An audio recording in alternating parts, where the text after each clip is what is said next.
What's going on, everyone? Welcome to Bourbon and Bullshit, the podcast where everyone's welcome to the table to share good conversation, a great drink, and even better company, and a little bit of BS. So grab a seat, pour up something neat, and welcome to the show.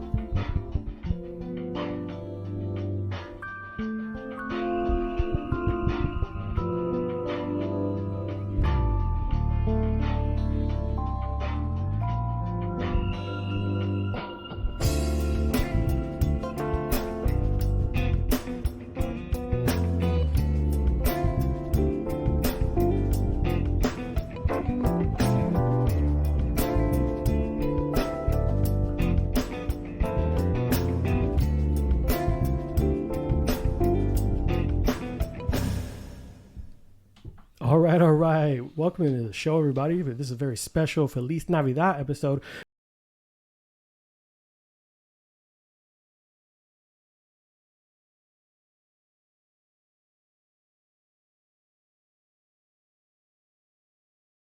But this is a very special Christmas episode, and for anyone who knows me very well, you know that I fucking hate Christmas. But as of recent, I'm no longer part of retail, so I might try to be a little bit more open-minded to it, but for right now, fuck that holiday. And I couldn't think of two better people to bring in for my Feliz Navidad episode than some of the original members of my first episode for my Hispanic Heritage Month. First and foremost, we'll welcome back the silky smooth voice and the overly judgmental head shake. That is Shinorby, or aka Norby. Welcome back, buddy. How are you doing today? Why are you judging my head shake? I'm just saying, if someone's known for a patent pending move, like the people's elbow, the Norby head shake, that's all the same. Mm-hmm. What? How you doing? I'm doing well. Good. And across from him is the man who's still running away from his problems until he gets a flat, and then he has to stay there for a little bit. It is our little brother, Johnny. How are you, buddy? Hey, what's up, man? Yeah, I had to bring up recent that events. literally just happened like an hour ago. I got a flat tire. Yeah, man. If you guys think he sounds a little bit stressed, it's because he is. He just had a flat tire, while he was trying to get here. Do you want to tell us what happened for the listeners at home? So I haven't had the best day. So I just left hanging out with some friends and was having a moment. Got a little teary-eyed in the car, and I was kind of turning. And then I was like, "Oh, there's a median right there," because like right by Rollins. Rollins is a weird. A little too early then. Yeah, you turned too early. Yeah, and I hit the curb, and then my car immediately was like, tire pressure low, and then I heard do. I was like, "Oh shit!" You got shredded. It was enough. I think it's more like pop. Yeah, like on the side. Yeah, the sidewall. Pop. So I hurried up, pulled over, and I called Sylvana. I was like, "Yo, you need to come get me." And then I was like, "I'm gonna change this myself. I ain't calling nobody," and I did it. I mean, that's fine. I think that curb had to come in anyways. It did. The curb deserved it. It looked at me kind of weird. Yeah, racist. I completely understand. But hopefully by the end of tonight, you feel a little bit better. We give you a better night than you had day. And that sounds really sexual, but I mean, enough drinks in me. Anything's possible. So as always, guys, we start with the drink of the day. This one, so I found this inspiration. I was talking to Norby about it from an Instagram, as a content creator, he's a bartender, or his @ is not just a bartender. And he sets up these really cool and comes up with these great drink ideas per request. So I guess someone said, "Hey, we want a more fall cocktail." So he came up with something called the fall fig fucking cocktail. And when he did it, he didn't really say a reaction. He just said he ended the reel with, "Just make the fucking drink." So shouts to him. I wanted to kind of replicate that. I can't come up with something new every single fucking week. So we're going to go ahead and try this one out. But for anyone at home, obviously I'm going to share it on the Instagrams, on the socials, because I don't know how to do TikToks. It is 0.5 ounces of rich demerara syrup, 0.75 lemon juice. It is 0.75 Amaro, 1.5 ounces of high proof rye, a bar spoon of fig preserves. That's where you get that fig flavor, and an egg whites. Or you can get the vegan foam alternative for anyone who just doesn't want to. So you can get this online. I actually put it'll be in the show notes where I bought it, obviously Amazon, but it's just looks like what bitters would look like. You shake two of them in there, gives it that nice little foamy layer top. So it's actually really good. I was surprised how great it came out. So John, I know you just tried it. Want to tell us what you think? I didn't know about the egg whites, so I've been learning more about like egg whites being in drinks a lot, and I thought that was kind of weird. Especially because we go to the Courtesy enough where I've seen it. This is pretty good, refreshing. It's not like super overpowering. Like you can't really taste like the alcohol.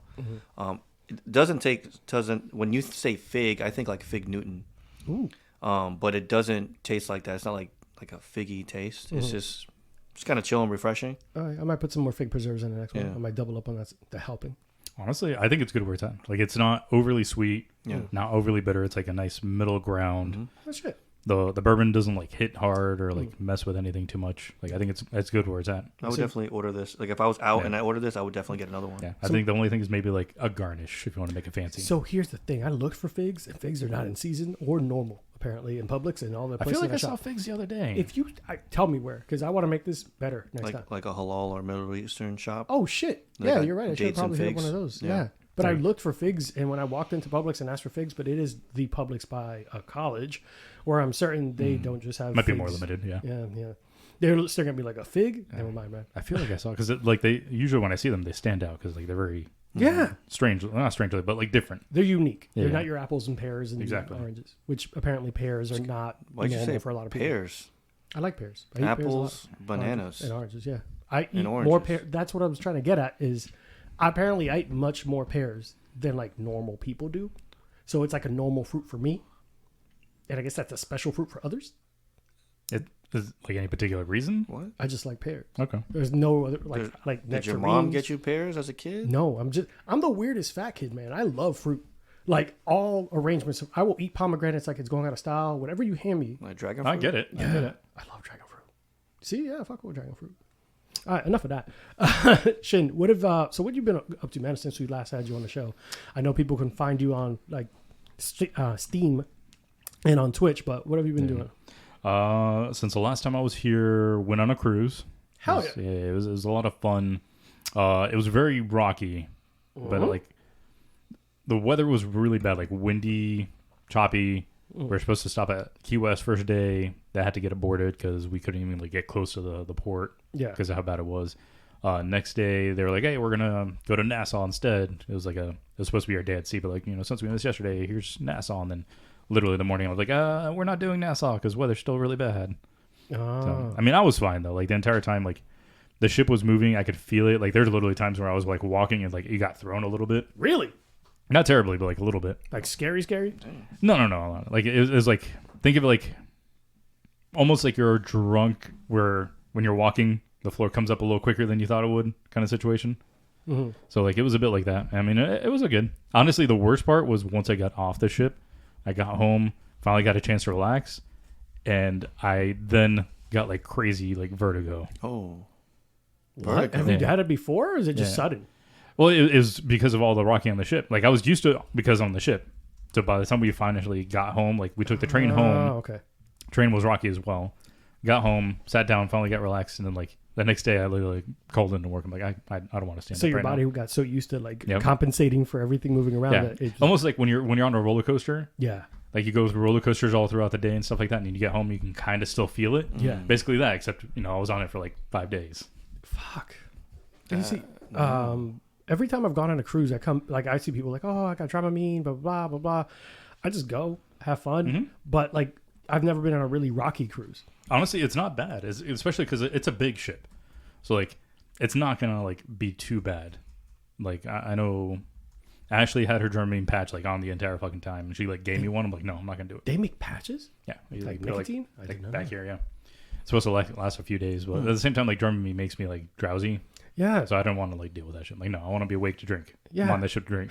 I don't want to be drowsy from the Dramamine. I want to be drowsy from the bourbon. I had a bar tab included in my price for the room, and all the food was free and available. I was gonna make sure I took advantage of it. Bro, that reminds me of the couple that bought like 20 years of like cruise rounds because they said it's cheaper than going to a retirement home. Yeah. Oh yeah, I saw that. What cruise line was this?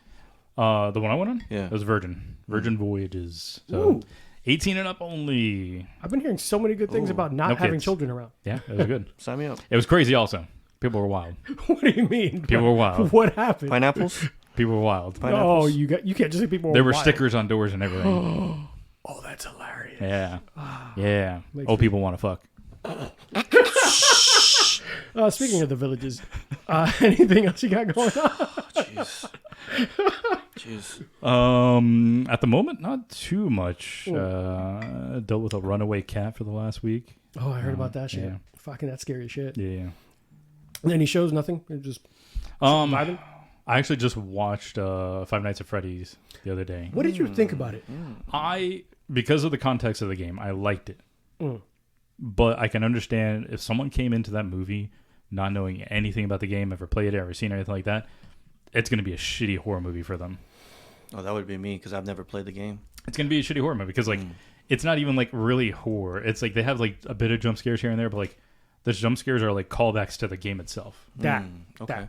So it's like fan service. It's a very fan service The whole movie. thing was fan service. So that's fine. But supposedly, what was it? Their budget was $20 million. Wow. And they said that it's one of the highest grossing films for Blumhouse already. Again, because you have the fan base there that wants to come and see it. So that's not surprising. But at the same time, like, Blumhouse is, like, churning out movies like crazy. Yeah. But IMDb give what, 5.5 out of 10. Rotten Tomatoes, it's 31%. Yep. I guess it's fucking critics. What's the audience score? I'm going to look at it right now. Well, Rotten Tomatoes is the audience score, isn't it? Well, they have both. They have the critics and the audience. Okay. Yeah. Yeah, so, okay. Yeah. Here we go. 31% for critics and 87% for audience. Well, there you go. And the 87 has over 2,500 verified ratings, and the critics is 205. Of course, they didn't enjoy it. Fucking assholes. But yeah, I watched it with Rosanna, and she actually enjoyed it because she's like, "Oh, it's cute and kind of creepy." I was like, "Yeah, it's a fucking weird video game in the grand scheme of things compared to other horror games." Oh, good, man. Yeah, that was funny. Like, I was watching with Ashley, and like she's played the game also, so there's like parts of it where she like knew stuff was coming because of the game, and then like other parts we were like questioning stuff because like the Golden Freddy was in the movie, but he was only there for like a moment and then like never shows up again. Like, wait, where the fuck happened? Like, that doesn't make any sense. Yeah, it was weird for sure. But John, what about you? What you got new going on? What have you been watching? I know we talked a little bit outside, but want to share with us? Yeah, so a few things, watching and reading and a bunch of stuff. So I just finished the Matthew Perry book from Matthew Perry's from Friends. He passed away recently. It's called Friends, Lovers, and the Big Terrible Thing. And the big terrible thing is his addiction problem. And I was always a huge Chandler Bing fan in Friends. So I started listening to the audiobook that he narrates. He narrates it, which is it hits even more because he's the one that narrates it. And I literally started listening to it 2 days after he passed away. So it was pretty tough because he was kind of in a good place when he starts narrating the book. But he talks about his whole addiction problem, like when it started when he was a kid. He actually grew up in Canada a little bit, and then the Prime Minister right now, Trudeau, like his mom used to work with his dad back in the day, so he actually grew up with him as kids. But then it kind of like, you know how like when you have those joking TikToks where like you unlock like a new kink, you know what I mean, when you watch. So it like made me realize about some sort of stuff when I was like a kid.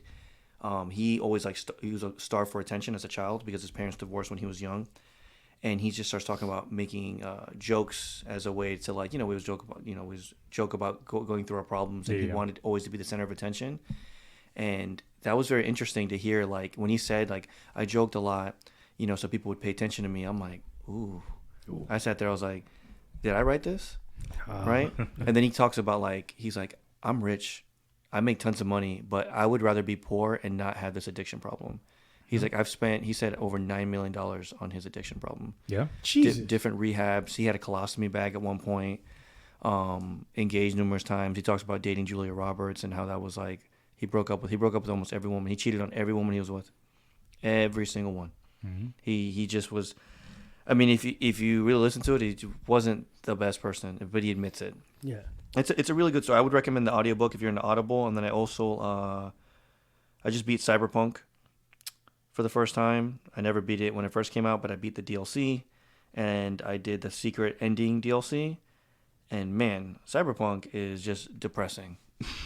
It's just depressing. Like you're like, oh, is V gonna survive this? If for any of you that know anything about Cyberpunk, if you don't, you play this character named V. In the beginning of the game, something traumatic happens to you, and Keanu Reeves is in the game. Plays this character called Johnny Silverhand. And his construct gets put into your head, and his construct starts taking over your body and your soul, right? So the whole game is you trying to figure out how to get him out of you because he's eating away at you, and you're dying, That's the whole purpose of the game. But then you start becoming friends with Johnny Silverhand, and sometimes you let him take over, and you become Johnny Silverhand, and you get his outfit, and you start learning the history of Johnny Silverhand. And then the DLC comes out, and Idris Elba's in the DLC. What? So you have Idris Elba playing this secret agent, and then you have Johnny Silverhand in your head, and sometimes they're both there talking. And the DLC is awesome. And if you beat the DLC and you do certain things, you can unlock a secret ending that is supposedly like the quote-unquote happy ending. And there's no happy ending in Cyberpunk. No. No matter what you do. And I won't spoil it because it just like it's only been out like a couple months, so I'm not gonna spoil it. But yeah, it messed me up, man.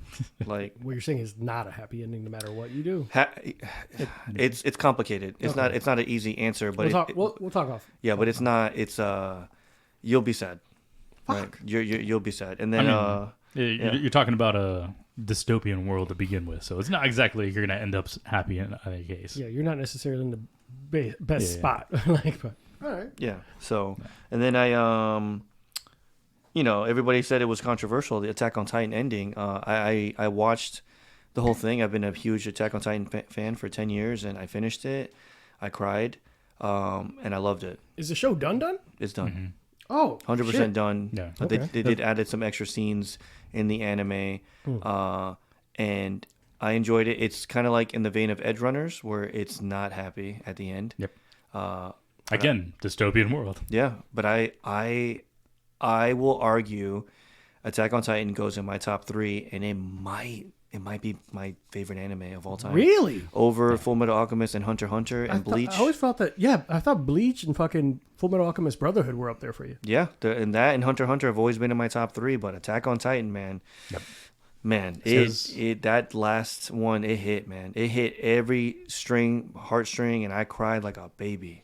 That's why it was funny, like knowing that the anime was coming, and like primarily a lot of people only watch the anime. I had read the manga, so I know where everything was going to already by that point. I was just like waiting to see how people were reacting, because like again, it's a very strong ending. Yeah, like like you're either gonna love it or hate it. There's no like it was all right. Like no, you're either gonna love it or you hate it. Yeah, and it's you're gonna be sad either way. Mikasa is arguably the best anime character in almost any anime. And if people joke about the waifu thing, like in sexualizing, I don't sexualize Mikasa. I can't. She is like the baddest bitch, respectfully. Yeah. This whole like, I could get into it some other time. I'm like sexualizing all these characters over the top, and just like there are even some characters that I've seen that like that's a child. Isn't that like supposed to be a teenager? Yep. And Attack on Titan doesn't really sexualize a lot of the characters, to be honest. That's why, like, no, they would, yeah. I'm not saying that. Like my cousin Chai used to watch that show, and that was one of the points. She's like, no, this is like all these women are badasses. Yeah. Is no one there is like a sex object. She enjoyed every single one of the characters. She used to watch it. She's the one who loved Attack on Titan. I would always catch her in the living room. She's like, hey, you want to watch this? I'm like, how many episodes are you in? She's like, I'm almost done. I was like, no, I don't want to be here when you're watching it because I won't know what the fuck is going on. So I've yet to, now that I know it's done, I'll watch it on my own time when my fiance is doing something, doing her hair. I don't know. I'll hide in a corner. It's very graphic. I still watch the shit out of it. Yeah, that's good. Yeah. Do I strike you as a person that doesn't like graphic content? I'm just saying, just in case if she wants to watch it. Oh, okay. It's like Game of Thrones on crack. Oh, Red Wedding type shit. Yes. Oh, Yeah, I would say People get eaten. I mean, you've watched Berserk, right? yeah. It's not as bad. Like, it's not as bad, but like not as intense as Berserk. Oh, okay. Berserk. Yeah. You saw Castlevania, right? Yeah. Yeah, it's around there. There's no sex, but it's like it's graphic, like Castlevania. Oh, but Castlevania has implied sex. No, there's fucking. Yeah, but I'm saying like, oh yeah, there is fucking. In there, Come on, with the twins? Yeah, I forgot. Yeah, it's been a while. Yeah, you got to rewatch that. Fucking. Anything else going on? I joined Cycle Bar the other day. The fuck is Cycle Bar? It's like Soul Cycle, so it's like I don't know if you guys seen that Peloton guy. Yeah. So it's like that. It's in Winter Park. So you're biking and running now. Huh? You're biking and running. Yes. I had Sylvana join too. She didn't go to the first class, but they had a great Black Friday sale, so I had to do it. Okay. And I'll go once a week. I do 4 classes a month, and it'll keep me honest. Because remember, me, you, and Jesse used to always go. Keep each other honest, yeah. We used to go every Friday to that spin class, and I liked it, but this is way more intense. No, Yeah. okay. And they put like a leaderboard, and they rank you, and I'm trash. I'm trash. Imagine my fat ass. Well, good, man. Get healthy, get right. This is how when you start building that summer body. Trying. Yeah, fuck. At least for me, only things that we've done. So you ever watched the show and thought it ended, and you realize afterwards, oh shit, I missed the last 2 episodes. Goosebumps. So Oh yeah. I was watching that, and I thought we finished the show. And my fiance says, "Oh, do you want to finish Goosebumps today?" I stared at her like, "Silly woman, do you not remember we finished it?" And she's like, "Silly man, pay attention. There's 2 episodes listed." I'm like, God damn. I know what right. you're talking about. Yeah. And I like the fact that it kind of metas itself as Yep. like when he delivers the book, it's like, "No, that sounds like a bad ending. We need more." I'm like, bullshit. They just wrote their. I hate y'all. It was so well done. I actually enjoyed the show more than I probably should have. It's really good. I did like it. I think they're already on for season 2. Mm-hmm. Yeah. Yeah, and I'm excited because I'm an R.L. Stine person. Like that's one of the was it Fear Street and all that shit. I watched those movies when it came out, and I read a bunch of those books growing up. So Goosebumps got me into horror. That and Are You Afraid of the Dark? Yeah. From a media standpoint, obviously, I read Edgar Allan Poe books and all that, and Pit and the Pendulum. Which, if you haven't seen House of Usher, they make Fall reference. House Usher, yeah. They make reference to the Pit and the Pendulum with this Well, that's my favorite thing is that House of Usher doesn't so many exactly all his other stories. Yes, it's so good. I was the guy behind the brick wall. I'm like, I know where that's from too. So when I was watching it with Rosanna, I kept like having my nerd moments. Like, I know what that's from. I know what that's from. I know what that's from. Yeah. Like Lenore, come on, man. Yeah. Come on. But this is about Goosebumps, not Follow the House of Usher. Both you should watch. But really, really good. Great British Bake Off as always, because I forgot that show existed, and I'm so look. For those who followed us from Full Frontal Nerdity, we were fucking diehard fans of that show, but once that show ended, Full Frontal, not Great British Bake Off, I didn't have like the people remind me that an episode aired, so we fell off a little bit on it, and we're back on that bullshit, wishing I could bake better than I do. Still fun, still wholesome. They still help each other way much more than any American show, which is always something that fucking strikes me as odd. Just avoid the soggy bottoms. Yeah. The fucking it's like the dreaded soggy bottom. The narrator said that, and I started dying. I was like, God damn it. And last but not least, so this is an interesting one. So have you guys ever heard of this movie called Becky? That sounds yes, familiar. actually, I watched it. Yeah. So what you saw the first one And the second one. Okay. So I watched the second one recently, and didn't realize it was the sequel to Becky until it starts, and I'm like, oh, so you watched Wrath of Becky first? And no, I watched Becky, but I watched it so long ago that I didn't associate that they were related. Gotcha. So for those who haven't seen the movie Becky, it was a 2020 action thriller where Kevin James plays a neo-Nazi.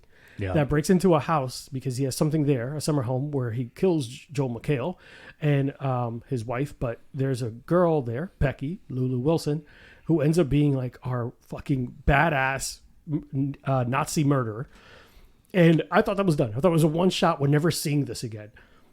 Until I'm watching, I just say, hey, we should watch this. I don't know. The Wrath of Becky keeps popping up on my feed.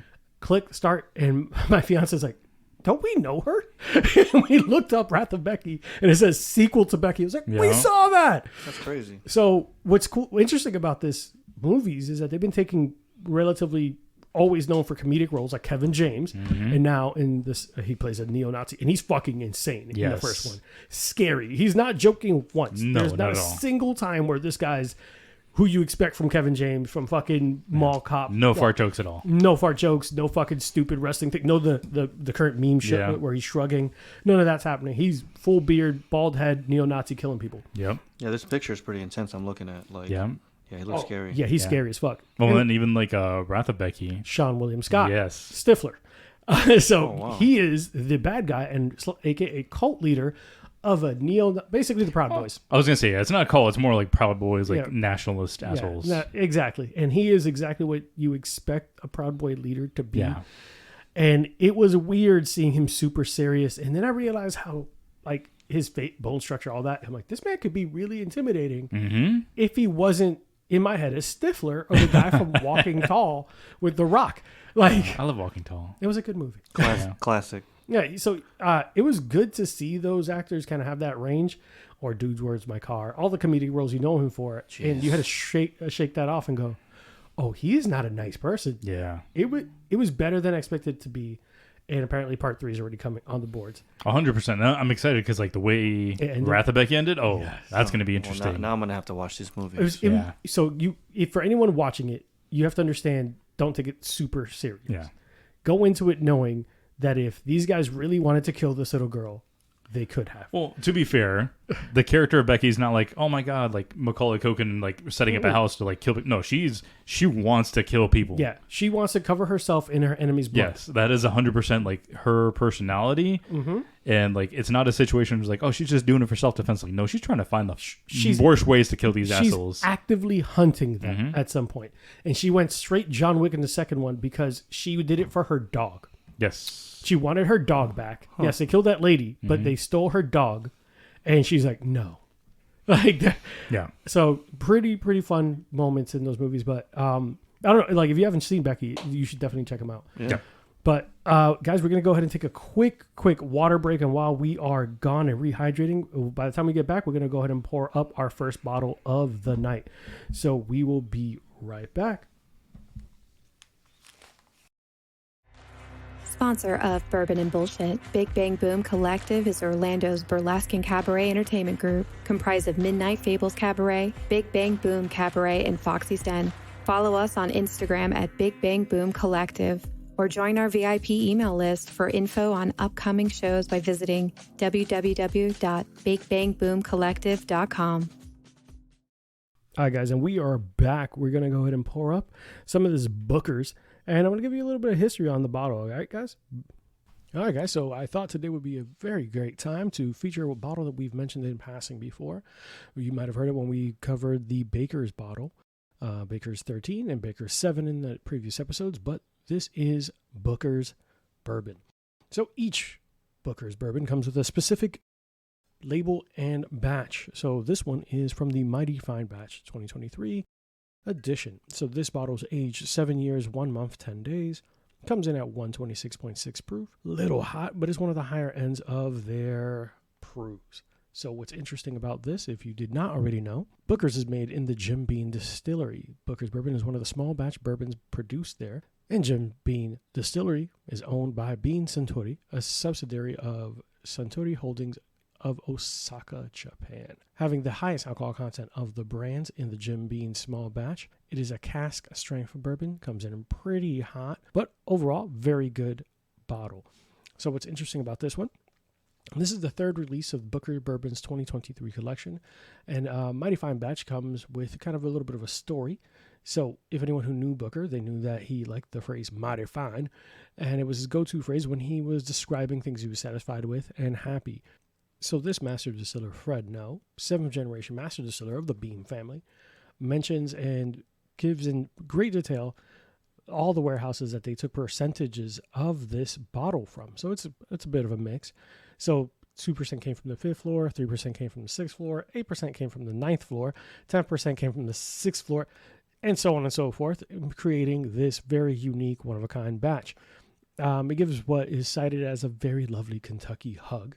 I don't want to dig too deep into the Booker's line because we've discussed it in previous episodes. So if you want to make sure to get more information about the Booker's Distillery and Baker's and Jim Beam Distillery and all of these wonderful brands that come out of Jim Beam, go ahead and follow up and listen to our Bourbon and Burlesque episode featuring Aurora Fable, where we covered a lot of that history there. But guys, we're going to go ahead and pour this up and see what the boys think. All right, guys. So we just poured up some of this Booker's Mighty Fine Batch, and we're going to go ahead and try it. But John, of course, being the rebellious young whippersnapper he is, went ahead and tried it before we did and then stared at me.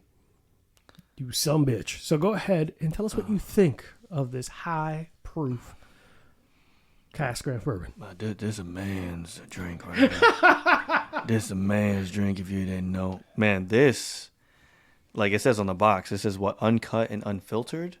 Yeah. Whew. This is a strong one. Listen, man, if you ever have any like cuts on your lips or mouth or anything like that, definitely don't drink this. Is going to sanitize it right away. I mean, this tastes good. Like it has a nice taste, but this is definitely strong. And I like all the stories to it. I like the box and the little blue card that comes in it that explains about the batch story. I thought that was pretty cool. I know this sounds kind of lame, but like for me, like seeing the history of something and why it's important to people and what the name is important, that's cool. For me, that's cool as hell. Oh, agreed. I think 95% of what I like about whiskey is the story and the history behind it. And like, especially when you think about, this is like 7th generation whiskey master distiller. Yeah. That's his grandpappy's grandpappy's grandpappy's grandpappy's. Like, this has been forever. This has been in the fam for a minute, so it's like a recipe that's been handed down. So it's cool if you're drinking something that somebody else drank like how many years ago, right? You're drinking the same thing. I think that's the coolest part. Well, that and like, if you like, for anyone listening for the first time, we've talked about in previous episodes where there's a certain level of what I am making now, I might not get to enjoy, but my kid's kid might, depending on like how long we're aging this, how long we're doing this. So like, so you have to think about, there are times that this, like, he might, one person that one of those generations might have had the chance to enjoy this, but some of them didn't. Yeah. So like his grandkids, when they turn 18, they get to try something their grandfather made. That's pretty cool. Like that's badass. It's like, oh shit, like, but he doesn't get to try it himself, but he gets to hand it down. Yeah, I like the history aspect of all the alcohol that you've talked about on all the episodes. Yeah. Obviously, me, I like the mixed drinks more than anything else. Yeah. Because obviously, when you're drinking something like this, you know, you sip on it, you enjoy it, but this one's strong. Yeah, like, man, if I already didn't have hair on my chest, this would be full blown. Like, dang. You're gonna have to re-up with the schedule with your wax lady. 100%, my wax lady holler. She's also sponsored the show. We'll bring you some show notes after. Listen, because we're all hairy. But yeah, Norby poured some pretty hefty pours. We put him in charge of it, and as manly as you think Norby is, those pours were twice as heavy. So Norby, what do you think about this one? I like it. It's not rough. Like sometimes when you have something that's especially like more like over the usual proof, it's not very rough on the way down. Not a lot of like burning, as people would describe it. Yeah. So it's actually very nice. Like I actually get a good amount of notes from it. I like the flavors I'm getting from it. And yeah, actually this would be like great as like just a fucking sipping like neat drink. Yeah, it's something that you could enjoy if we actually had seasons around like a fireside or something like that. And like have actual fucking, because if anyone who doesn't know where we're in fucking Florida, and nothing fucking gets cold here for longer than 15 minutes. We literally went from feeling in the 40s to feeling in the high 80s. I was so mad when I'm like, I'm gonna put my sweats back on. Exactly. And then fucking, sure as shit, it is 95 degrees and I'm sweating. It's shenanigans. I woke up sweating because like I was wearing my usual like cold shit. I'm like, yeah, it's gonna be nice and comfy. It's gonna be cold, and like wake up, I'm sweating. Like, what the fuck is this shit? This is our time to have the gray sweats out. Yes, and it's ruined. We can't even have it. I was in North Carolina. I was in Winston-Salem last week. 29 degrees. I had ice on my car. That was really nice. Then I get back here. It was 87 degrees. I was like, who did this? I didn't ask for this. There's a problem. Somewhere we did something wrong in life. Oh, yeah, who put the heater on? That's how I feel about it. Yeah, blame the white man. But wow, man. Wow. But to your point, it's not. It's hot. It's fucking. There's no escaping that. It's 126.6 proof. Arguably one of the highest proofs that we've had in the show. Yeah. And does not taste as rough as some of the other ones. Yeah. So that's the thing that surprised me the most. Yeah, I was expecting straight up, like for anyone who thinks that this is like I'm faking the funk or whatever. We just opened this. I've never tried it. It's my first bottle of this batch, and I was not expecting it to be as smooth as it is. I just know that I'm going to have to hydrate to make sure I don't fucking die. But it should be fun. Online, it cites that it's like notes of vanilla, and like so, and I could get it. This feels smooth. It feels silky, but sure as shit, it's going to clear your nasal passages. It says oak, vanilla, honey, mint, and cinnamon. Mint. I don't get the mint. I don't vanilla. 100%. I get vanilla. Yes. Yeah, mint, vanilla. I'm getting 100%. I get the vanilla and honey. I get the vanilla. Yeah. And honey. Definitely oak because it's fucking. Bourbon. Of course. Always get that. I always expect that. Yeah, but I do not get the mint. So if you are someone who gets mint, please give us a 5-star review and tell me where the fuck you come from, because I don't know how you got that. You're a liar. Yeah, they're a fucking. I'll say it to your face. You're a liar. When someone tells me that's an overcomplicated like I taste like what red orchid grapes. I taste rainbows and sunshine and unicorns. What does that taste like? Your palate's a lie. You're a liar or you're on LSD. Like, it's one of those things. And maybe it's the drugs. Please share.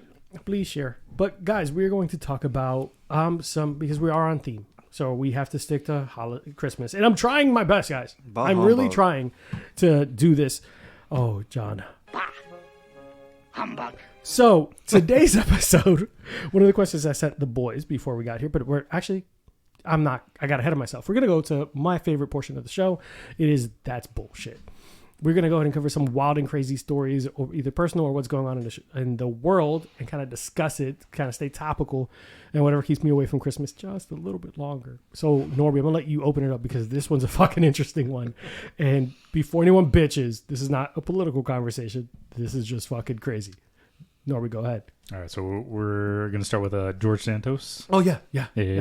Fucking, we hit ourselves in the chest with this fucking alcohol. Might as well start with the heavy one. The hot mess that was there. Jesus. I mean, Wow. this was the third attempt to remove him from the House that finally went through. The first two did not go through. For those who don't know who he is, yes. So George Santos, congressman from the House, House Representative, New York. For those not familiar, he basically came from New York, and he is a gay Republican that was voted in, had like a accolade of things on his resume. Turns out a shit ton of them was very, very just straight up lies. Like he said he worked for like Goldman Sachs for X amount of years. They're like, no, he never worked for us. What was it? The other one was like he was like a star volleyball player for his college, and the college was like, we don't even have a volleyball team. Like it was a bunch of crazy shit. Like he lied about, like, this guy is literally just a habitual liar. Like everything he says, like, lie straight up front. But the thing that finally got to him was the campaign funds being misused. What were they used on, Roby? So they were used on various things, such as OnlyFans sites, funding his wardrobe. I think there was like a few other things that was like crazy out there. Personal travel and Botox. Yes, yeah. Botox, that's the other one, yeah. Yeah, because he's a hard 35. Yeah. He did not live a great life. No, he's a hard 35. Yeah.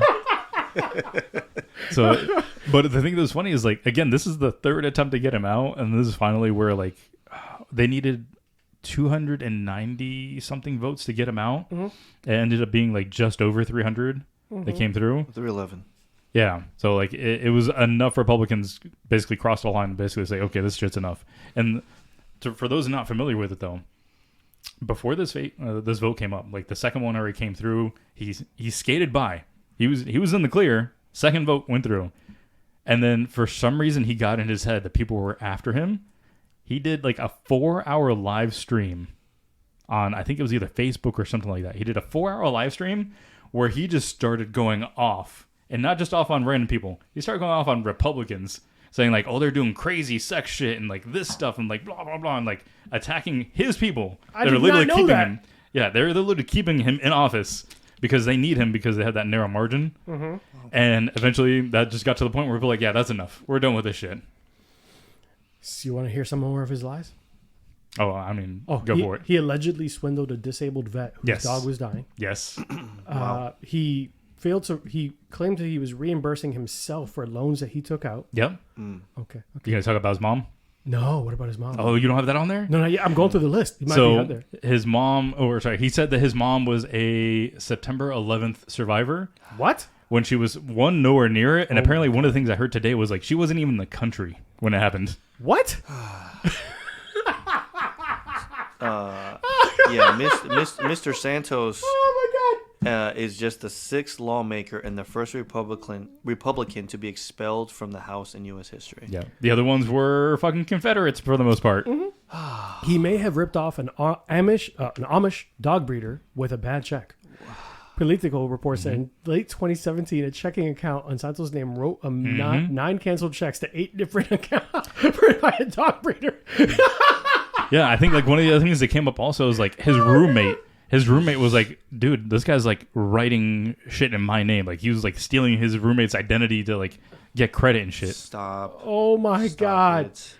Yeah, I see that it's unclear if his mother's death was related to 9/11.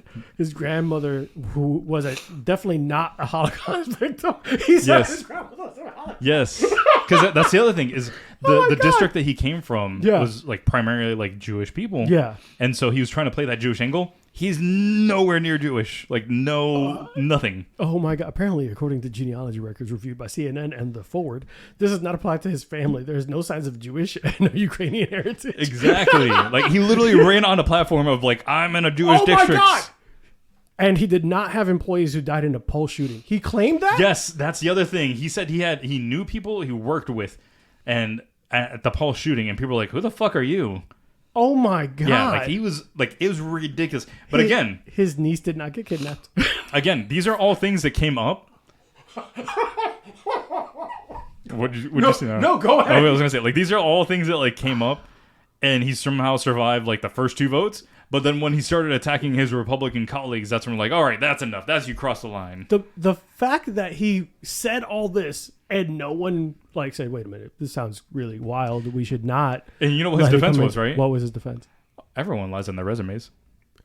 Excuse me? Yeah, that was He his did. defense. Everyone lies on their resumes. This is bullshit. This is bullshit. I don't even know I'm what scared to think tell about. people my graduating year. Like, I don't want to exaggerate anything on my resume because I feel like when I show up, there's going to be a monitored test. Yeah, Like, you're getting audited. Yeah, someone's going to be like, all right, you said you're proficient in Excel. Go ahead. What? What? What? I'm gonna need a pivot table right now. Why you do this? Why? And this man just shot his shot. Jesus, Who was George Santos on Hannah Montana? What? And again, crazy shit about this. He is expelled. He still has benefits. And I can't get my student loans forgiven. And he gets benefits, bro. Oh my God. He gets lifelong benefits. What's up? This bro? is serving in Congress. ridiculous. You know what? What? I'm not gonna, because like you said, we ain't gonna make it Once political. again, so this is not a political it's thing. just that's not fair, bro. It's How you not get fired from a job and keep your benefits? that's kind of one of my things because Yeah. we see CEOs do that for companies all the time. It's like, oh, we're gonna pay you a couple million to leave. Yeah. We see that happen to fucking Yeah. nice CEOs. We see The fucking golden parachutes. Yes. Or we fucking see even NFL coaches. Like Carolina Panthers owe 3 coaches different fucking like full contracts because they keep firing them halfway through the season. How could you be bad at your job and still get paid to leave? Because those contracts are lit. Oh my God. I'm Like fucking... like that New York Mets player that still gets paid to this day every year. Oh Bonilla? God, I remember Bobby that one. Bonilla Day? Yeah. Bobby Bonilla Day is one of my favorite days every year. It's a fucking national holiday. I have a group chat with my friends at work. We do fantasy football together. Bobby Bonilla Day is one of our... every year it happens, we go, Happy Bobby Bonilla Day. Just send it to each other.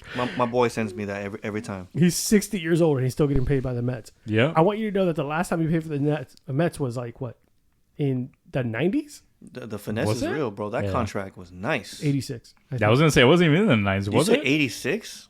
Please hold. Yeah, keep talking amongst yourselves. We'll I find out. was born in 85. Like, that's wild as heck.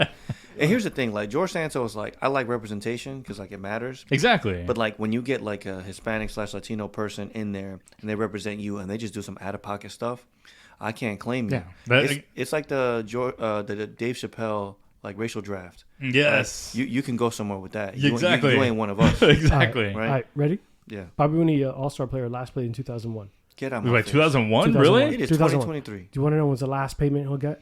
Mm.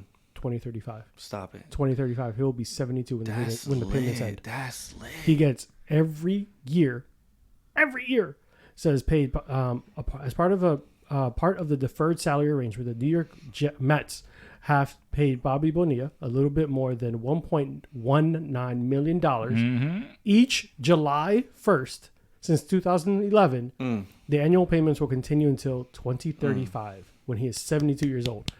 I mean, Good job. The Mets signed finessed Bonilla to a 5-year contract worth $29 million in 1991. At the time, the richest contract in team sports. In team sports, not that team. In all just team in general. sports. Yeah. This man finessed them, and later on, there's a bunch of trades back and forth. And part of like the leave was we will defer all my salary over the course of the next 25 years. Yo, my man. You still owe me the money, Yeah. but you pay me every year. Exactly. Yeah. Yo, he's getting You know, I that don't need that bag. lump sum.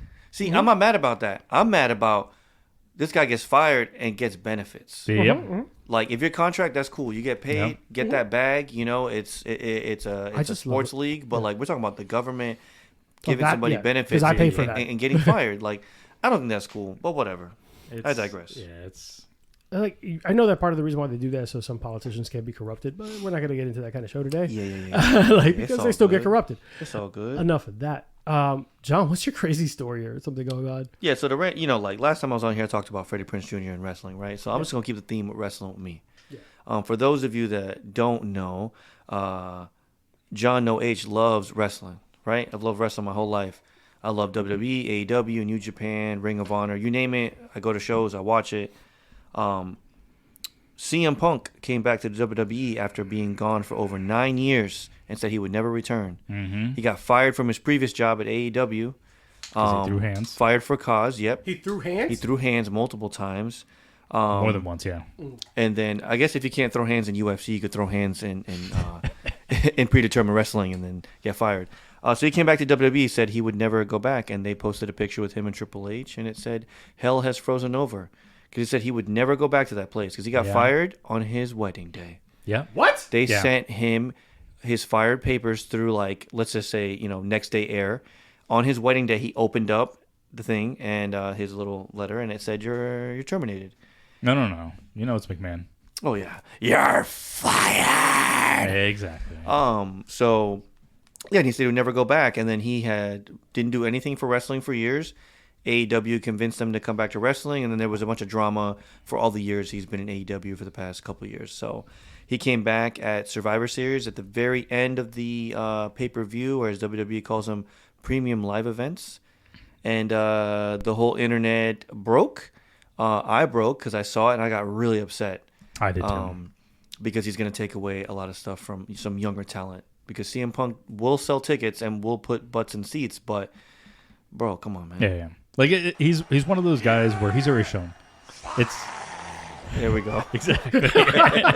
Wait, for those who did not catch what I just did, what happened to CM Punk at his wedding day?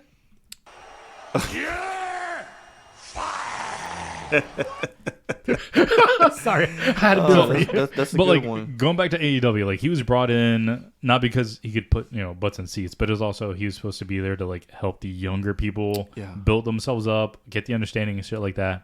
He couldn't get himself out of the way. And some of the people didn't want the advice. Exactly. You know what I mean? Yeah. That's an old school like wrestling thing. If you know wrestling, like a lot of people get advice from a lot of older people, and a lot of them didn't want that, right? Yeah. So it's a little random fact. Another random fact is Luke Perry from 90210. RIP. He passed away not too long ago. His son is a professional wrestler named Jungle Boy Luke Perry. Him and CM Punk threw hands. Yep. And that was the reason that caused the firing. And he's been suspended. And he hasn't been working. Yep. And that's what caused CM Punk to finally lose his job at AEW. Then he went back to They WWE. threw hands like hands. like in the back, and this is the like most ridiculous not thing. scripted hands. Like No. This was real life. off camera, and on top of that, Okay. one of the biggest pay-per-views wrestling has ever had. Wembley Okay. Stadium in the UK. That's when it happened. And they just was it CM Punk who antagonized it? It was between the two. Okay. It was between the two because this is kind of like something that was building up between the two of them. Okay. But like literally, Perry had a match. He said something that antagonized Punk. Okay. Like they weren't even wrestling each other. It's just Luke said something to the camera that antagonized Punk. And that point, when they came back, beef happened. Hands got thrown. Like shit got wild.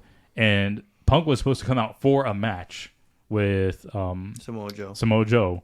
And it got to the point where Samoa Joe's like literally just trying to calm him down, be like, fuck it, let's just go out there and at least do this thing. Because they had a huge crowd. Again, like amazing, like record-breaking kind of like pay-per-view going on. It was like over 75,000 people. Yeah. Shit. And like he's just trying to get him out there to do the fight. And the thing that pisses me off the most about that whole thing, Punk won it. He won that match. And they got fired. And that was his shortly last after? match. Oh my god. Yeah. And the thing, like, obviously this is all like, we don't know exactly what happens. It's all a bunch of hearsay. Yeah. But that's my random thing is, like, I love wrestling, and I want wrestling to be like it was back when we were growing up, the Attitude Era, like Stone Cold and The Rock. And It'll never be that again. Well, the thing I that's don't think interesting it also with the CM Punk thing is when he showed up, he didn't show up to wrestle. He just showed up, like, showed face, like, hey, I'm here now. He just stood there. But at the same Jungle time, Boy? like, he just showed up, CM Punk. and a shit ton of people in WWE got upset. Is he that toxic in the back? That's Damn, That's what okay. they say. Then why the fuck even bother bringing it? I don't know. That's Again, butts and seats. Yo, money talks, bro. Money talks. So that's Yeah. my random thing. And don't ask me what the CM and CM Punk means because nobody knows. oh my god. Oh, Well- I was gonna say I got one more random thing Oh, go ahead. Shoot. because we were talking about cruises earlier. Okay. So there was the 3-year cruise. I don't know if Yeah, you guys remember. the one. The 3-year long ass cruise. I'm So- sorry? Go So- ahead. You didn't hear about this? No. Like, They were this was- advertising it for a while. People Yeah, were, it was a 3-year cruise. What? And it was supposed to like literally go across the world, like 7 continents, 140 countries, Yep. like 3 years, like X amount of days at port, like all this stuff. Like, and the cheapest ticket was like 100. What was it? I think I had it here a moment ago. It was like 190,000 for the cheapest ticket, single person, mind you, single person. $196,000 for a single traveler, $231 for a couple. And these people were supposed to leave from Istanbul, I think it was either late October or early November. And the date literally like approaches and they're like, hey, we have to postpone it a little longer. So they push it back like I think a couple weeks. And then they also change what port they're leaving from. I think it was supposed to be like Norway now. No, Amsterdam. They're supposed to leave from Amsterdam. That's not even close. Then they push it again. And then as the date's approaching, they're like, so we can't do this. We don't even have a ship. Stop. Yeah. But what happened to all the money? Oh, they're refunding. They're refunding people. They have to refund them. Yeah. Tight, bro. But this is the thing. There are literally people that sold their houses. They sold their condos. They went to Istanbul waiting for this shit to start.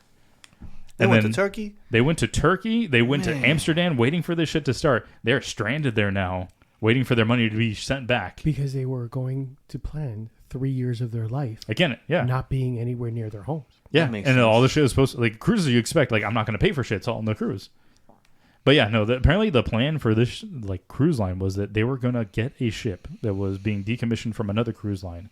They were going to get it, like, late September and have, like, just over a month to revamp it, rebrand it, all that shit, and get it ready for this cruise. They were having issues purchasing it, and then, what was it, the third date that they got pushed back to? Yeah. Another cruise line's like, hey, we bought this ship. Like, they announced it to the world, just to let everyone know. And that's when that company was like, we fucked up, we don't have a ship. Here's your money back, sorry. That's like the thing you need for a cruise is you need a boat. Yeah. There's very few things you need for a ship. That's like the number one thing. Mediocre food.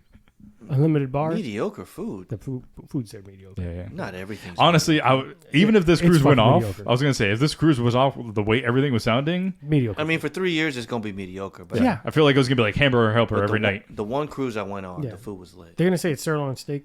Oh, yeah, no. Like, regular cruises are good. This did not A sound 3 year like a good cruise is cruise, going to be hella mediocre. Yeah. I'll agree with 3 that. years, I'm going to get sick of everyone around me. But again, like, these I don't the like my cheapest neighbors thing- now. Yeah. The cheapest was just over the price of, like, a fucking house. That's wild. You literally bought a house to not have a house for Yeah. 3 years. Living on You a sold your boat house. the whole You sold your time. house. That sounds kind of lit. But again, though. like, people sold their houses, they sold their condos, their apartments, everything. They went to, like, people got stuck in Istanbul. Like, it was ridiculous. you got me messed up. Imagine hands. waking up going, yeah, babe, we're going to go on a cruise tomorrow, blah, blah, blah. We sold our whole life because we know we don't have much time left, blah, blah. And then they're like, oh, that hotel that you paid for Istanbul, that was only supposed to be for a week because you're going to be on a cruise. Oh, you stuck there. You gotta leave now. Oh, and you don't have a dime because you're supposed to be on a boat this whole time? Arthur, just say you're broke. Just say you're broke. Just Yes! say you're broke. Yes, how we're all broke right now. Do you not realize how much you paid Yeah, for and that's the thing. Like, for them to get their money back, it's going to be, like, months. It's not going to That's be, a lot like... of money. Yeah. I can't even get $32 back on my card fast enough, let alone... Yeah, exactly.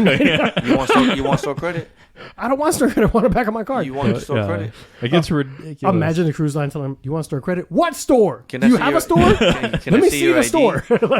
Like, it was so bad that I think it was the CEO. I think the CEO left the company, like, early November. And then when they canceled the cruise, that CEO that no longer worked for the company came back and did the apology video. He no longer works with the It company. was her. Yeah, she came back. And she was like, I saw sorry that this happened. Yeah. that. Miss Scusi. Excuse me. Ma'am, you don't work here. Yeah, they paid me more to come out wild. here. Exactly. bro. I'm here. This consulting money now. For the record, I might not get a refund right away because they had to pay for me to be here. The way my bank account works, checking in the savings. Oh my God, that's bananas. I have a random thing that I just thought was wild, but all those things trump it. So I'm just going to go walk through this real quick. Lil Uzi Vert, which is a rapper I don't really care about, apparently ended up paid for a college student's tuition of $90,000. And the reason why this happened was this longtime fan of Lil Uzi Vert, terrible rapper. I'm sure he's great. I'm sure he's fine. The fan saw him in the mall and said, Lil Uzi Vert, like, you're one of my favorite. Blah. He's talking to him and he's still walking. He does not miss a beat. Lil Uzi Vert. I'm just calling him Uzi. Keeps walking with his security guard, and the kid yells out, Raheel Ahmad yells out, hey, Lil Uzi, can you pay for my college tuition? And he stops. He goes, how much is it? And they have a conversation right then and there. He's like, it's 90,000. He's like, I could do that, but you got to promise me. If I do this, you can't drop out. You have to get straight A's. You have to pass. Everything has to be perfect. Everything. He's like, I go to Temple, blah, blah. He's like, you have to send me every single transcript or I ain't paying for shit. Mm-hmm. Damn. And this kid, he's like 20 years old, blah, blah. He's a political science major in Temple. Like, oh my God, I don't know if this will actually happen. And he just starts banging away at it. He's making videos. He's doing well. He's sending him everything. And Uzi ends up following up on his shit. Pays the kids full tuition. This guy ends up graduating with a 3.5 GPA after 4 years at Temple. And he's since like also trying to spread the word, talking to other people, helping everyone out, giving back to the community. And this is like a feel-good story for me because rappers don't always do the best things. You don't see rappers getting highlighted for like the greatest things in the world. We know about all the evil shit they do, all the bad shit they do, fucking mental breakdowns they have, all this shit. We see that. Diddy And Cassie recently. Bro, that shit's messy. Don't look at their shower sink. Bathroom sink. But Uzi followed through on it. They became real good friends. Kid followed and got $90K paid off. And this is really, really cool to see that moment happen because Uzi said part of the reason why he did it was he never got the opportunity to go to school. He was poor, trying to like rap his way out of the ghetto and just trying to make it so he can make ends meet. So to him, it felt good to give back. 90K to him might not be a dime, might not be a drop in the bucket, but to this kid, it was life-changing. Exactly. It changes the world for this kid. Yeah, so this kid and that he just felt like he owed it to him. Yeah. If you were paying for this shit, I gotta fucking knock it out the park. Yo, I gotta do my best. Shout out to little Uzi Vert for that. Yeah, like it was one of those, and I don't know this rapper. I might fucking buy his album. I might do some shit because of him doing some shit. Can I share some lyrics from his latest They're song? gonna be terrible, aren't they? I Just Wanna Rock. If you actually hear it, I don't want to play it because it's copyrighted, but just type in Just Wanna Rock on Spotify. Mm-hmm. This is one of the lines. Ha, 1600 block. I just want to rock. I just want to. I just want to. I just want to rock. I just want to rock. I know that song. Yeah. It's catchy. Shorty got that body. Yeah. That's the song. It's catchy, but not very good. You're welcome. It's not fucking winning Pulitzer anytime soon. It's no Kendrick Lamar. Yeah. But Shout out to Kendrick. Still very feel good story. So I just want to share that because I thought it was like, okay, but the holidays coming up. I know I have to be more positively spirited, but hey, it is dang, bro. Like what? you leave retail and you still Bahumbug? Yeah. I'll show you up. So we're gonna go ahead and take a quick water break and but rehydrate. Where's your Christmas tree at? Listen, I'm gonna mute you. That's a new feature on here, guys. We will be right back. We're gonna take a quick water break and shouts to Gata for financing the new soundboard. Thanks. Hey guys, while you're listening to the show, I know that you guys want to join in a little bit with us and pouring something up. Here at the show, we ask that you guys drink responsibly and do the right thing. Don't drink and drive. Avoid Amazon one-click buying, and I promise you do not need to text your ex. But all jokes aside, do the right thing, don't be dumb, and be safe. Thanks, guys. And now, let's get back to the show.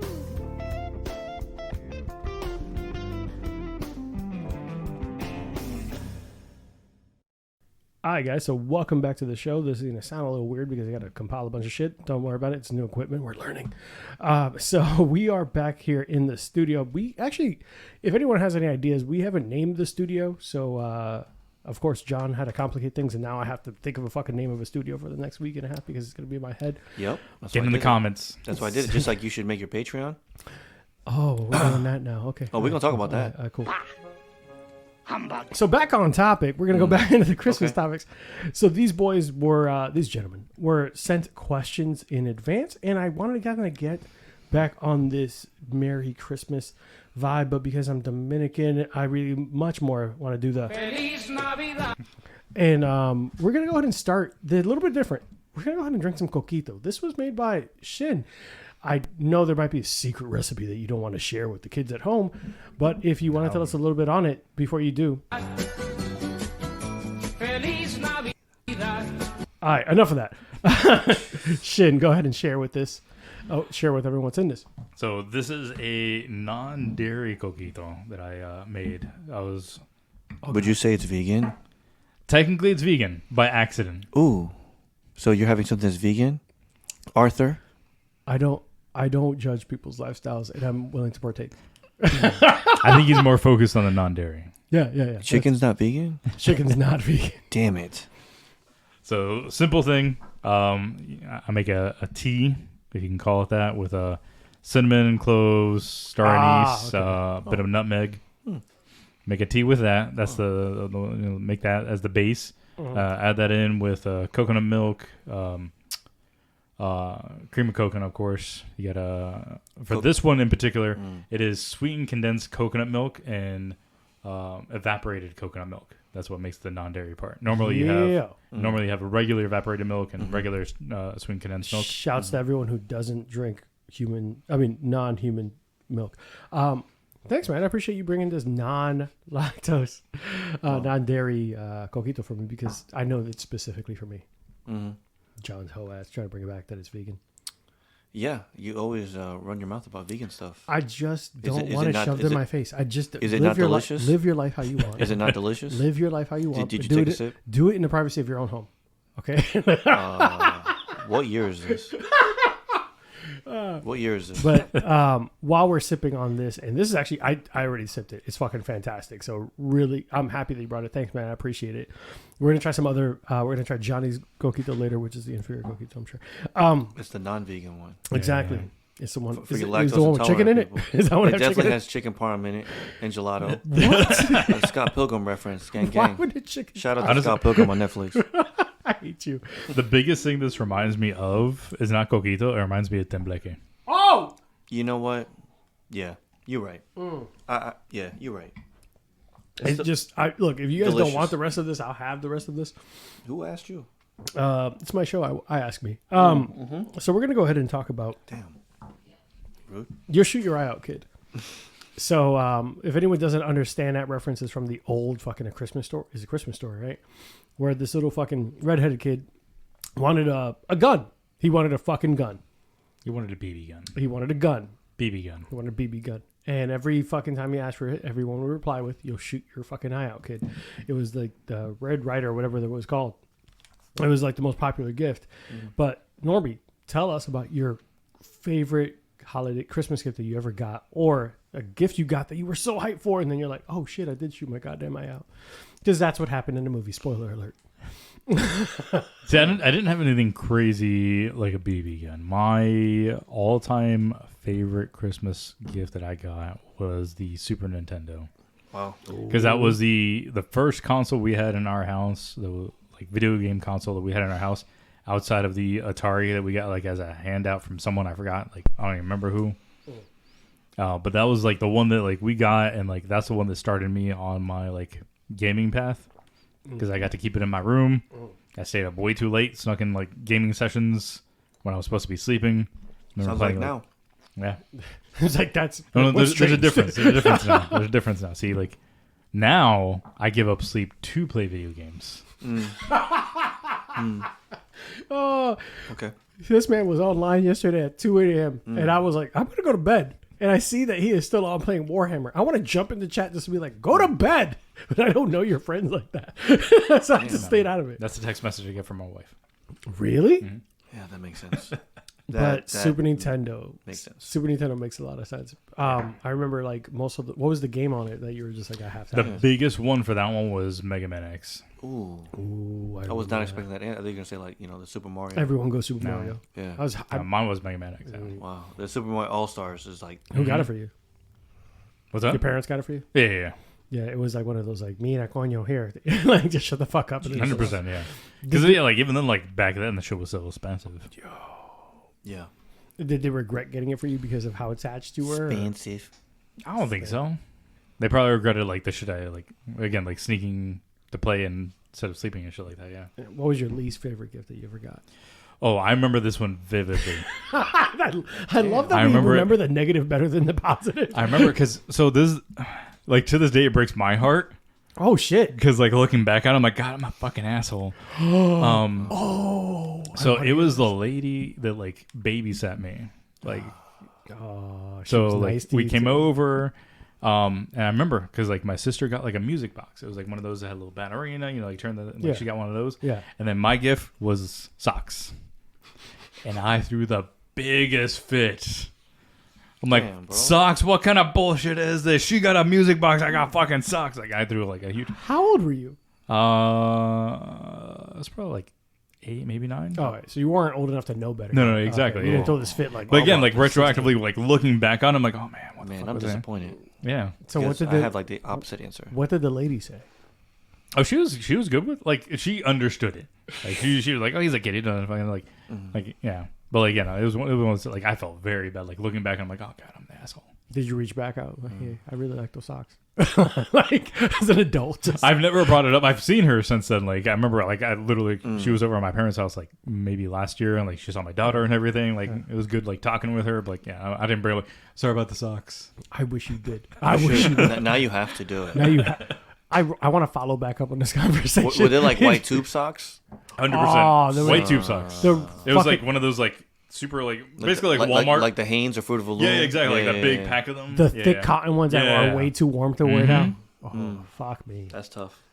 Shit, socks. And now you're adults, and now you're like, I need socks. Exactly. That is literally what I shot for myself on like my Black birthday Friday. and Christmas. That is like, oh man, let me get these good socks. There we go. They're on sale. Perfect. I had one of my friends, like, so this is one of these people that's like a strange friend. I say that as like someone you knew in passing in high school. They're like, oh, I don't remember any of this lady. She posted something about like, no man with raggedy ass holes in his underwear has the right to tell me what to do. And I was like, it wasn't the yes. Yeah. Shouts to the fucking post. Damn. Like, okay, I get it. Yeah. But my response in that post was like, we just had Black Friday sales. No one should have raggedy underwear. Like, you should have gone ham and to buy one get one free at Express. Yeah. Buy what you need, not what you want. Yeah, this is Black Friday. I wish we had Black Friday deals on like utilities. Like my water should be buy one get one free. Like shit like that. Yeah, I remember like what was it? John. Ashley like reached out to me at some point, and she's like, oh, I think my mom has like a Black Friday sale for gas. I'm like, what is it? Give it to me. I need it now. Yeah, you see?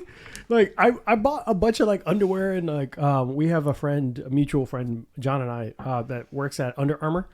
And I ordered a bunch of underwear. I was just look. First, I went for Pair of Thieves. Oh, I need to try Pair of Thieves. Is where it's at. Shouts to Pair of Thieves. Not a sponsor yet, but I got you. Hispanic owned business. Yeah. Yep. Oh shit! Right, hit them up. Let's go. Pair of Thieves is that good? Yeah. They're comfy. That's like all. Like I'm wearing it right now. That's why I get all some. Really? Oh my god! These motherfuckers really showing me their underwear. It says Pair of Thieves. Target. I'm here buying Under Armour underwear. Apparently, I'm inferior. But yeah, Black Friday is now we're adults and we're looking forward to that. Like, I need brand new socks. Yeah. And we're older, so now you need socks with the The Black Friday, like things I always make sure is like I get what I need essential wise, and then like maybe a gift for Desi for her like Christmas thing, like the big one. Because usually I can get like a good discount. So hers was like a scooter this year. I'm getting her the giant gummy bear. No, you're not. No, we talked about it. You're not doing that. He knows I am. Is it the bear or the gummy worm? I couldn't decide. I might get both. One. You choose one. But it's not even practical. I never said it was. Where are they gonna put that? In your stomach. She's gonna have to like cut off pieces It's gonna be every bigger night. than her. It doesn't matter. It's gonna be like a slice of like fucking gummy bear every night. so Shin and I were weird, literally bro. streaming one night. I was drunk, and I'm like, I'm gonna get her a giant gummy bear. I stopped playing a game. Like, we're in a lobby. I was like, hold on, I'm gonna tab over. I remember. And I'm looking up the ridiculous. size of the gummy bear. I was like, yo, how much does Desi weigh? He's like, why? I was like, this might weigh more How than much her. is this gummy bear? Like, It's actually not that expensive. it's like $35. What? Yeah, it's not that much. I'm not a gummy person, but that's pretty good. It's not a bad deal for a gift. I might just buy one for you. Yeah, do it. I'm gonna send it right to Desi. I'm a forward all mail from John's here. You're ridiculous. John, what about you, man? What was the gift that you like? Oh, the best gift. Like, this is fucking amazing. Yeah, so that was easy for me. Easy. Me and my brother would get gifts together a lot as a kid. I didn't, I grew up kind of poor. We got a PS2, and they rented. I'll show my age. Metal Gear Solid 2: Sons of Liberty from Blockbuster. So they got us the PlayStation 2. They rented Metal Gear because they knew I love Metal Gear. But no memory card. Right, this is before. Did you have hard to drive. take shifts playing? No, so this is what happened. I played the game that night. For those of you that have played Metal Gear Solid 2: Sons of Liberty, I got to the part where Raiden is naked. That is towards the end of the game. I got 90 to 95% done with the game, straight through. Because this is going to go to a later part of the podcast about like, traditions and stuff. But I did this Christmas Eve. So I all through Christmas like morning, Yeah. it was like maybe 6, 7 o'clock in the morning. I had got there, and then I was like, I gotta go to bed. Damn, I gotta turn this off. Turn it off, right? When I woke up hours later, I went to GameFAQs.com, and then I looked at where I was, and then somebody was like, "Yeah, you're at the end of the game, bro." And I didn't have a memory card, so I told my mom, I was like, "Yo, I need a memory card, bro. Like, I need this." And she goes, "But we just bought you this." I was like, "What do I got to do to get this money?" Right? What kind of drug deal?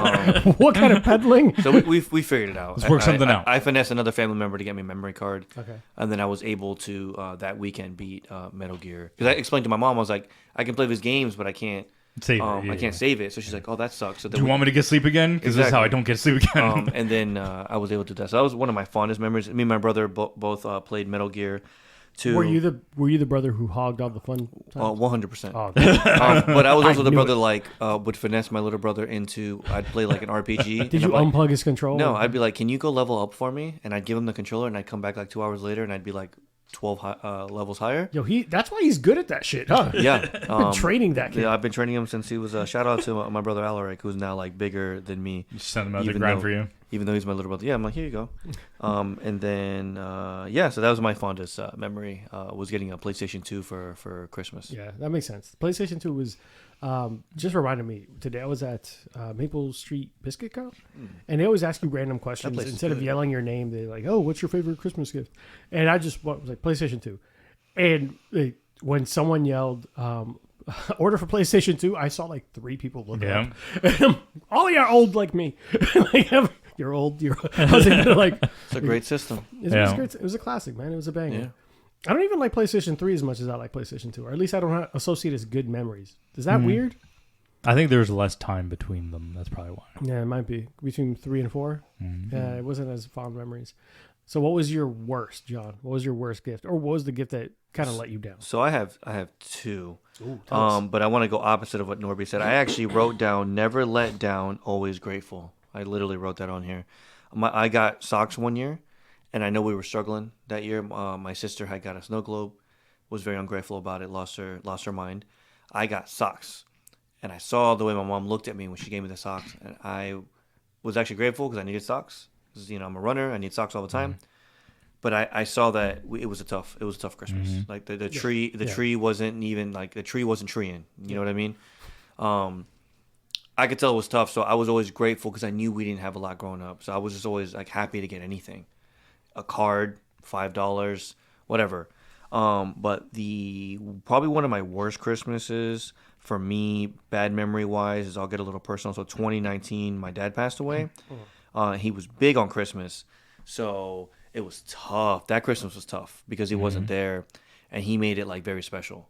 Decorated the house, but he had no money. Bought everybody gifts, everything, and it wasn't like the best gifts. Yeah, but it would be like it would be clothes. Yeah, he would always take the time. It would be practical gifts, stuff that you need. Yeah, he got me like a drill, tools, stuff like that. I still have like a pair of sweatpants that he got me. These Christmas sweatpants. I had them on yesterday.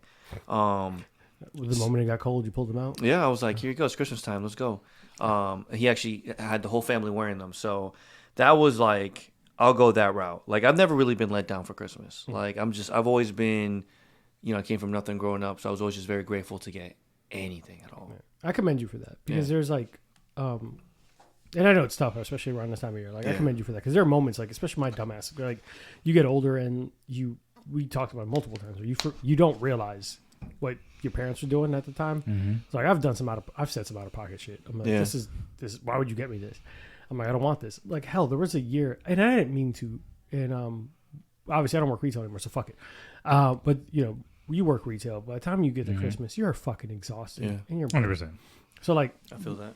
I've been in that moment where I didn't want to do anything. It wasn't, hey, I'm mad at you. I'm mad at anyone. This is literally the final countdown. We're at the end of, I probably worked 12 days straight, like 12-hour shifts. I'm fucking exhausted. I don't want to do shit. And I get to like my mom's house, and she got me a wallet. Now, one thing that happens a lot to men, if any ladies are listening, please stop fucking buying us wallets or cologne. Like, please, every fucking year, we don't want it. We might need it. We don't want it. I don't want a new wallet. I'm sorry. I don't mean to answer. I don't want a new wallet. Tough. Am I wrong? Do you want a wallet every year? Depends on the wallet. What type of wallet you got? Same leather wallet from like TJ Maxx. Let me see your wallet. It's not. Why would I have my wallet? I'm recording. Am I supposed to pay you for this? He's at home. I'm at home. How thick is your wallet? Not thick, because I don't keep cash in there. What about you? Mine? Do you destroy your wallet every year? No. Exactly. So as long as you don't have for me, as long as you don't have that big thick wallet with 80 receipts, I don't and have 12 that. cards, I don't do that. Trifold one? Then fine. Then don't buy them wallet. But if they do have that, then buy them a practical wallet to make them. So this is why it happened. This is why it frustrates me. Oh, that's fine. My birthday's February, so Christmas, I get a wallet. My birthday, I get a wallet. Christmas again. That's just bad choices. Yeah, that's my point. So we'll get back to Christmas, and I'm like, oh, thanks. I appreciate. Thank you for the. I'm exhausted. It's not you, Mom. It's me. Yeah. And it was the bad moment was because I realized I sounded like a piece of shit, and I'm like, Mom, I don't need a wallet. Instead of saying thank you, I just I let the intrusive thoughts come outside and say, I don't need a wallet, Mom. Please stop getting me wallets. I have 4 more at home from you, and I do. I literally have 4 that are still. I could show you the wallets after we're done with the show, but I shouldn't have said that out loud, right? So that's that moment, I mean, I get it. At the same time, it's one of the situations where you can explain to her, I don't need wallets. You don't even have to give me anything. Appreciate the holiday, that kind of stuff. Yeah. And I tell her, don't get me anything. But to her, she likes to be able to, because now that, we came from, like John said, a place with no means. So now you had a little money, not much, because the shouts to the people who keep buying stuff off of me. But went from a place of no means to now she's able to splurge a little bit. And she wants to hook me up and she wants to see my face light up because it wasn't always like that. And now I look like an ingrate. And I'm like, fuck, it's not that. It's not you. It's retail. Yeah. I'm exhausted, and I feel like there is a part of that conversation that Latina women just don't listen. Shouts to the Hispanic women that are listening to this. Your man might not tell you. I'm gonna tell you to listen. Hi Sylvana. Nope. But when I say I don't want that, please don't get me that. I'm serious. If I say sure, buy me socks, it's because I know that there's a bunch of them that are fucked the fuck up. So shouts to getting dudes who are athletic socks because we need them shits. We rip them. Big facts. But it's big on you for not fucking letting that go out there. And it must be a tough time of year. So I know that. And I understand that. Please stop driving over curbs though. No, that's tough. But I guess my best, so I'm not big on gifts. I'm much more about, I don't care about gifts. I don't care really. If I want something, I buy it. But I guess the best Christmas gift, if I had to equate it to something, was it's tough, right? Because what I'm thinking about was a microscope. I got a microscope as a Christmas gift because my mom wanted me heavily to be like a doctor or into science because she wanted money because we came from no means. She's like, if I get him into science, he might be able to pay for me forever. I get it. Oh, sorry, I'm just funny. You fucked up. Give me trauma instead. Now I have a dark sense of humor. But the reason why I stuck out was we were together and all my friends in the hood. We were in apartment 5I. We had my friends up the hall, all that stuff, and we were able to kind of share. Oh my God, look at this! Oh my God, look at this! And that memory was when every Christmas might have a little bit of drama. Yeah. Nothing bad. What? Too quiet. It was seamless, and everyone was happy, and it was perfect. The food was banging, and everything was just fucking great. So that microscope might not have been. I just remember the microscope being great, and when I really broke it down, I was like, I don't even remember how many times I used that shit. But I remembered that associated with one of my best Christmases, and I'm like, shit, that's cool. Was that microscope that good, or was it just that Christmas was so lit? Because at the time I was a massive nerd. I had to find what my niche was. What am I into? Biology, which I'm not. Fuck them. I'm not into insects. Fuck them. All but it was still kind of a self-discovery kind of gift, and it wasn't over the top nerdy. I don't know. I loved it. But that was mine. It was weird, but it's pretty cool. Yeah, it is what it is, man. You kind of have fun with it. So we have enjoyed a full glass of Coquito. And I want to kind of give the guys a little bit of a break to rehydrate real quick, not too long, and for you guys to kind of, think about if you want to have your kids buy a microscope or not. But we will be right back and with a little quick, not long of a break. And then we're going to continue on this Feliz Navidad episode. Be right back, boys and girls. Guys. I am so sorry that our relationship is going to be based on lies once again. This episode turned out to be a really, really long one, but it was so much fun that I wanted to be able to break it up for you guys and give you some content throughout the week. So this will be probably another 3-parter. Unfortunately, we won't make it back to the boys and me until next week. So enjoy, and hopefully you guys had a fantastic Feliz Navidad. And by this time that you hear the next part, it'll be New Year's Eve. So stay safe, don't drink and drive, don't text your ex, no T, shouts to Anana, and avoid Amazon one-click buy unless you're buying stuff for us at the studio. Or you can just sign up for our Patreon, which is now live. It will be in the show notes today and going forward. And of course, guys, thanks for everything you do every single day. Don't forget to like, subscribe, share the show with your friends, and follow us on socials at Bourbon_and_BS. That's where the bulk of our information is coming from and the bulk of our content for right now. We also have a Facebook, so if you want to follow that and support there, we would love and appreciate that as well. The Patreon is going to have a lot of goodies, including a very special section that's going to be called This Round's on Us, where you, the listener, send us in your stories and responses to our questions. It will be featured on the show and highlighted throughout the episode as we react to it. So if you're interested in doing that, let us know, and we can have your story sent to either thebourbon.bs@gmail.com or comment on our Instagram your responses to our questions of the week. Thanks, guys. Thanks for all the support. Appreciate you. Stay safe out there. Hey guys, today's episode was brought to you by Burn Termite and Pest Control. I first met Joe Byrne on Full Frontal Nerdity Show and decided to give his company a try.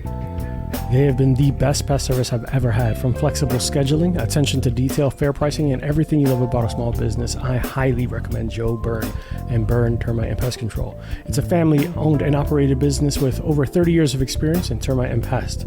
You can reach Burn Termite and Pest Control at 321-297-7985. Once again, 321-297-7985. And let them know Bourbon and BullSh sent you. Thanks, guys. See you next time.